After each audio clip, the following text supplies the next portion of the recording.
This is a Fairmount about Fairmount, the new Visions Civic League podcast. Hear from guests that matter to you.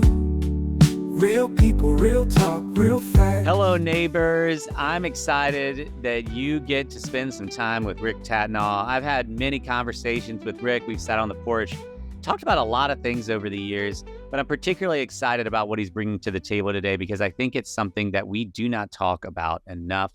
Rick is actually with the Pocahontas Project, and I think there's more there than the community understands. So, Rick, what does the community need to know today? Well, I thank you, Paul, for having me as a part of this operation to spread the word. And the Pocahontas Project is an East End-based initiative. I've had a longstanding relationship with you and Mary and folks at the New Visions Civic League. And in 2017, I led a delegation of students and teachers from Franklin Military Academy. We went over to England for the 400th anniversary of the funeral of Pocahontas.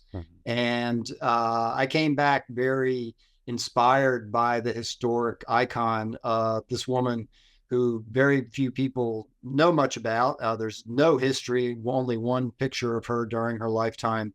But she worked hard to bring cultures together. And we present her as a patron of peace and cross-cultural understanding. And I feel like we need a whole lot more peace and cross-cultural understanding at the moment. And so there's a lot that is coming out of this. I'm excited to use the platform of the Pocahontas Project primarily to introduce people and to educate and create more awareness about Virginia's Indian tribes and our indigenous communities across America. One of our efforts is the Indigenous Peoples Day initiative, and we're working to try to have this changed. We're fortunate that Richmond did it in 2022. Henrico has not done it yet, and they've got Pocahontas on their flag. We're working for the Virginia General Assembly this upcoming session, and we're looking for Jen McClellan and Tim Kaine and others to lead us in the 2025 U.S. Congress. So it's something that we think that people will benefit, particularly our young people, students, for better understanding that the tribes are here, that they're persevering, they're moving forward and working for ways to try to intersect people with their efforts. Yeah. And so in addition to this campaign to recognize Indigenous People Day, and you've even invited people to write letters to the legislators and decorate the envelopes. You've also helped to create events and opportunities to actually get people in connection with Indigenous people culture, history. What have been some of those? Well, we introduced the Episcopal Church. Bishop Mark Stevenson and a bunch of students and folks went out, and I had them afternoon at the Mattaponi Indian Reservation, and then they ended up at the Upper Mattaponi Sharon Indian School, which was a school that the young folk in the Upper Mattaponi tribe had to go to because they weren't allowed to go to Virginia schools, and because of the laws that were so antiquated and archaic. And there was a strong intersection there that we hope to build on that sort of an afternoon with the tribes up in King William. And we are doing the second annual Richmond Indigenous Peoples Day that's coming up in a couple of weeks, and it's going to be an annual event. And this year, which is going to be the setup for the future, is it's essentially going to be a Virginia powwow. We've got folks from the Upper Mattaponi that are putting this on, and they have the expertise. We've got a native drum. We've got 10 dancers in regalia. We've got a Native American MC and honor guard, and it's going to be several hours of introducing people to the concept of a powwow, which most people have heard of, but very few people have actually ever been to. Mm-hmm. And we're fortunate that this year, and hopefully in future years, that the schools are off the students are off for the day, so they can come out. And it's really an opportunity to intersect with the history and culture, and then to learn more about how folks can get involved in the future. Yeah. Well, that leads me into my next question, and I want to press in a little deeper. There's a lot of things that people can focus on, think about, care about. Why is it important for people to care about this part of Richmond's history? Well, it's something that is just sort of forgotten and not talked about. And as we're dealing now with another round of Mother Nature's fury with the Helene and all the aftermath of that, one of the things that the indigenous cultures across America and around the world have to offer to us is their ancient wisdom of protecting the land and the sun and all of the environment is so important.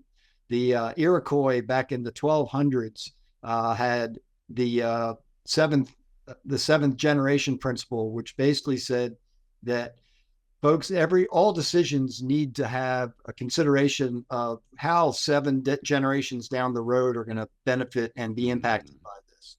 And, that's 150 years. We're not looking like that. We need to have a long-standing thought process, and particularly with our young people, because adults sometimes are hard to change. But our young people can be brought up to be instinctually involved as environmental stewards, and we all need to be more attentive to our environment, because it ultimately will control us if we don't control it. Mm-hmm.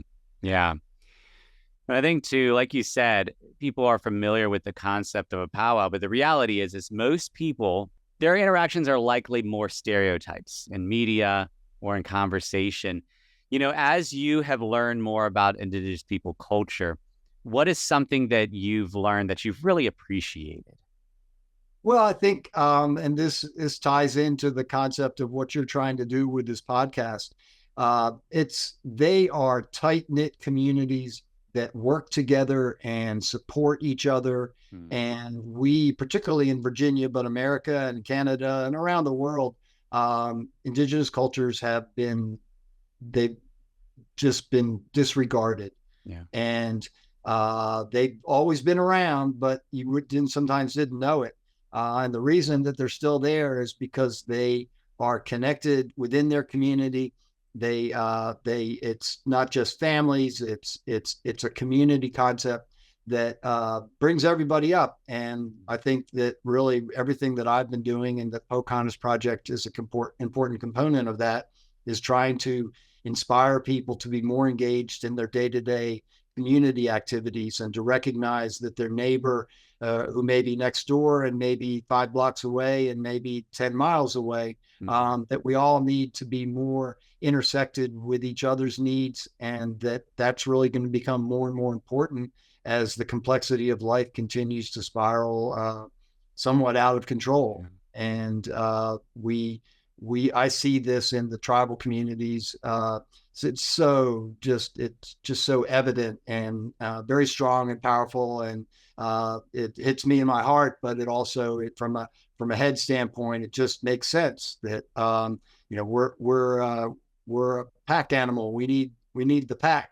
And we have to be mindful of each other's needs and not get too caught up in what's so important to us on our day-to-day, is that we need more we and a little less me. And that's what I see very much in the Indigenous communities. That's great. Well, there really is so much more that we could talk about, so much more that you are doing. So how can the community connect further? Well, I think that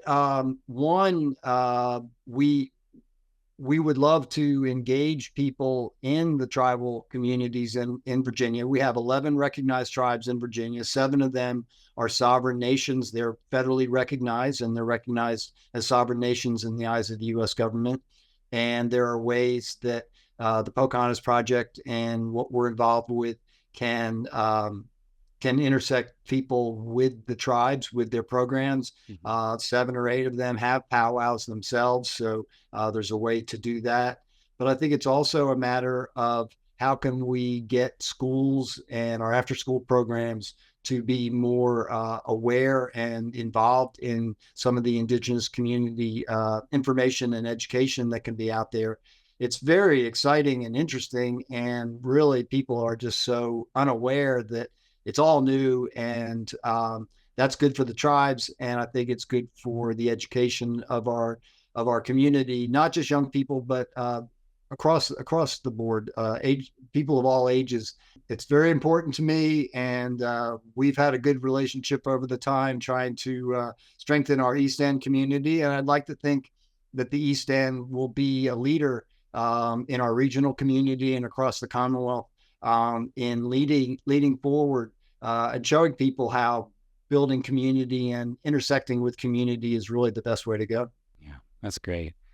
Well, Rick, I'm really grateful for what you shared, but also I appreciate you as someone who has always been one to raise awareness. And oftentimes you will jump in and you'll be solo, but when you know something is important, you will get in there. So thank you for your perseverance and for, yes, raising awareness for our community around the rich history of the Indigenous people and how it impacts Richmond, not just in the past, but today. And thanks for helping us to be neighbors helping neighbors.